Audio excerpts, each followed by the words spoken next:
Bonjour, je vais vous présenter comment fabriquer un bouclier. Donc l'étape 1, la conception. On a choisi un design de bouclier, donc celui-ci, qui est un bouclier de type écu, un bouclier croisé.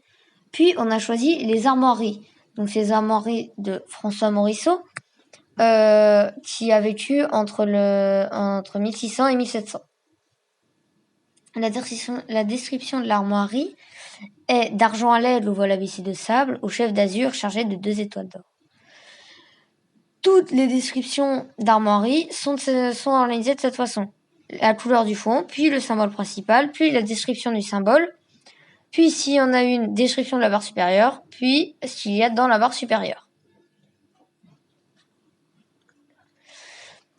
À la base, les armoiries sont constituées d'un aigle bicéphale, contiennent un aigle bicéphale. Mais elles ont évolué pour se transformer en aigle unicéphale. Donc, elles appartiennent à François Morisseau, sieur du Pontereau, conseiller du roi au siège présidial de Nantes, dans les années 1600.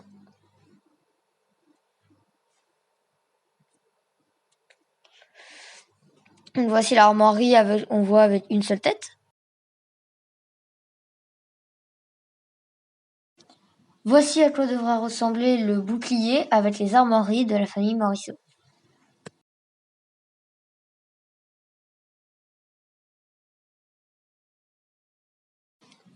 Étape 2, la réalisation.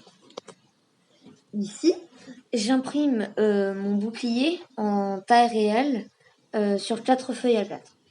Il faut savoir que les armoiries choisies ne font pas directement partie de ma famille, car nous, c'était plutôt une famille de paysans. Là, je découpe mon bouclier.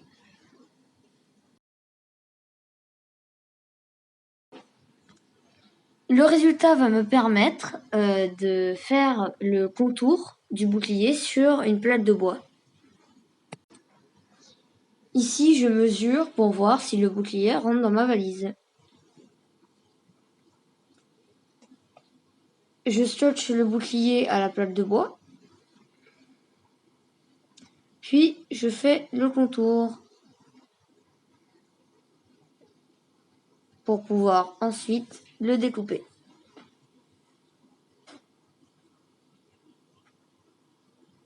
Je fais les retouches.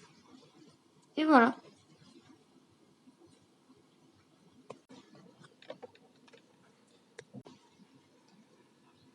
Ici, je découpe mon bouclier à la scie sauteuse, outil à n'utiliser qu'en présence d'un adulte. Donc je fais chaque contour.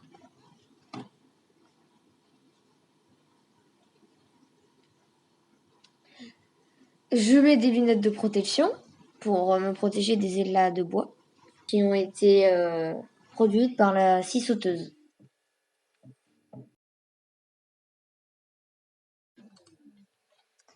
Donc là, je ponce pour enlever les imperfections qu'a laissé la scie sauteuse.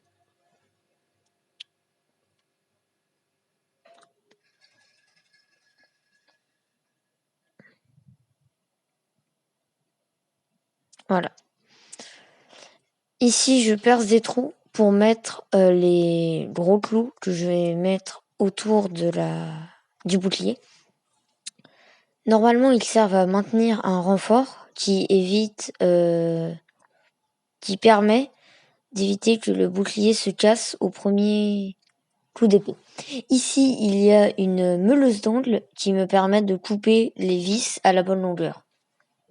Maintenant, juste à les enlever. Voilà à quoi ça ressemble, une fois coupé.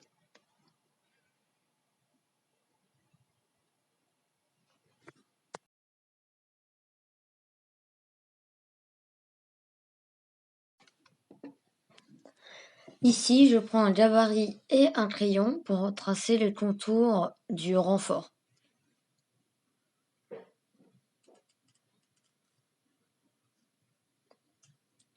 Ce ne sera pas un vrai renfort, mais c'est pour donner l'impression qu'il y en a.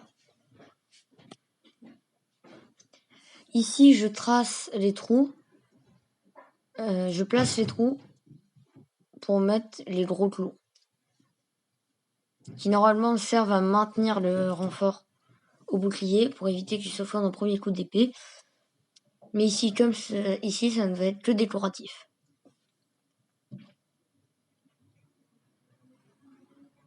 Puis, avec une perceuse à colonne, je perce ces trous que j'ai tracés.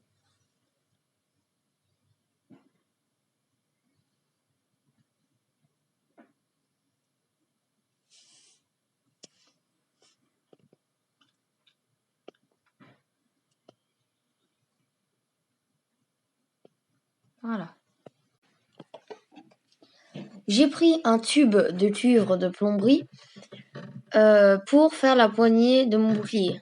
L'avantage du cuivre est qu'il donne un côté ancien et qu'il est très facile à modeler.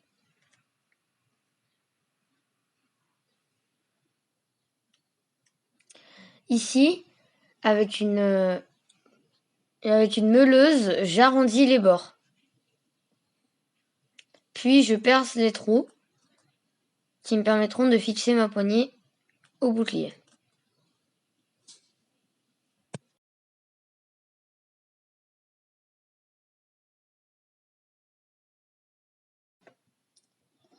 Ici, je perce des trous pour fixer ma anse au bouclier. Elle va me permettre de bien maintenir mon bras droit pendant que je porterai le bouclier. J'ai choisi un design de poignée en diagonale car ça augmente la maniabilité. Il faut savoir que les boucliers avec une poignée horizontale sont apparus chez les Grecs. Ils sont encore utilisés chez les forces de l'ordre de nos jours.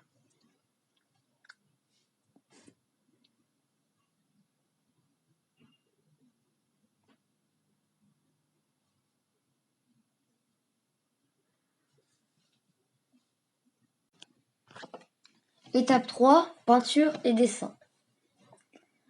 Ici, je vais faire les deux côtés de mon bouclier en gris.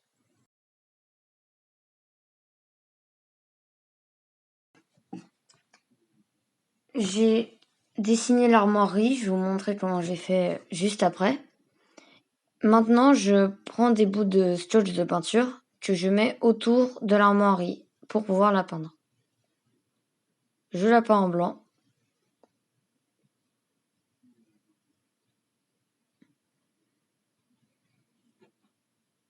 Voilà. Maintenant, je fais la même chose pour le bleu.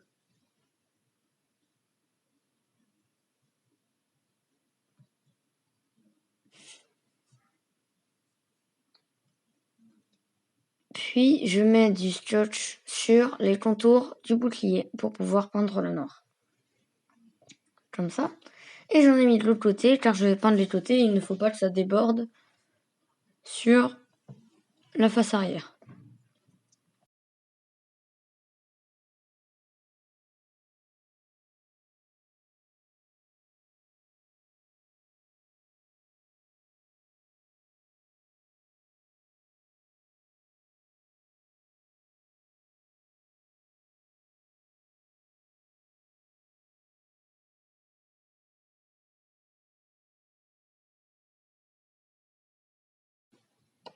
Je vais maintenant me servir de papier carbone pour pouvoir reproduire le dessin de l'armoirie sur ma peinture.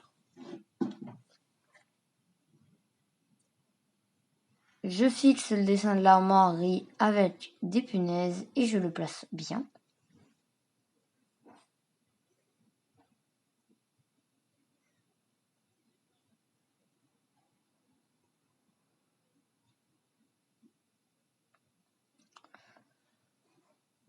Maintenant, avec un stylo, je vais reproduire les contours donc des étoiles et de l'aigle.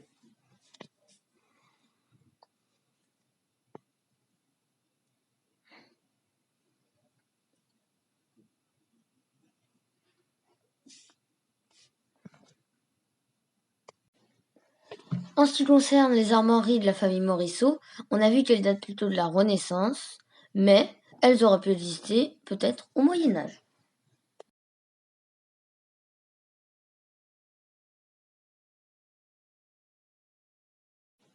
Je retire le papier carbone et voilà ce que ça a donné.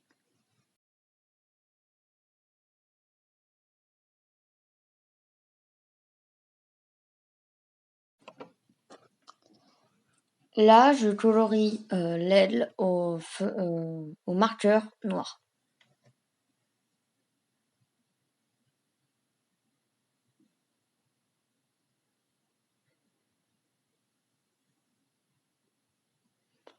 Maintenant, je fais les contours de l'armoirie au marqueur noir.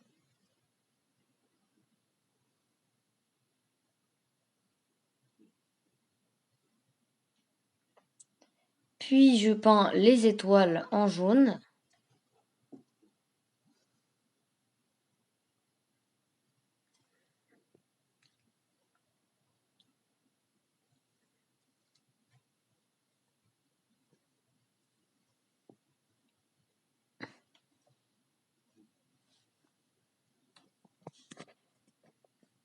Voilà. Et maintenant, je vais repasser les contours des étoiles au marqueur.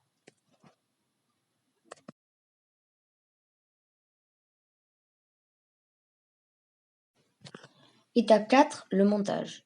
Étape pour moi la plus intéressante et on voit le bouclier dans sa vraie forme.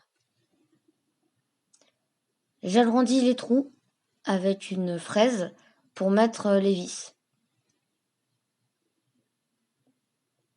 Je mets les vis.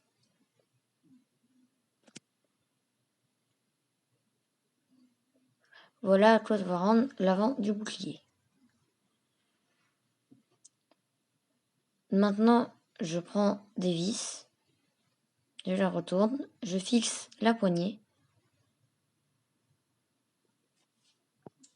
Voilà, elle est fixée. Maintenant, je peux tenir mon bouclier. On va ensuite mettre les vis pour la anse, qui va maintenir mon bras.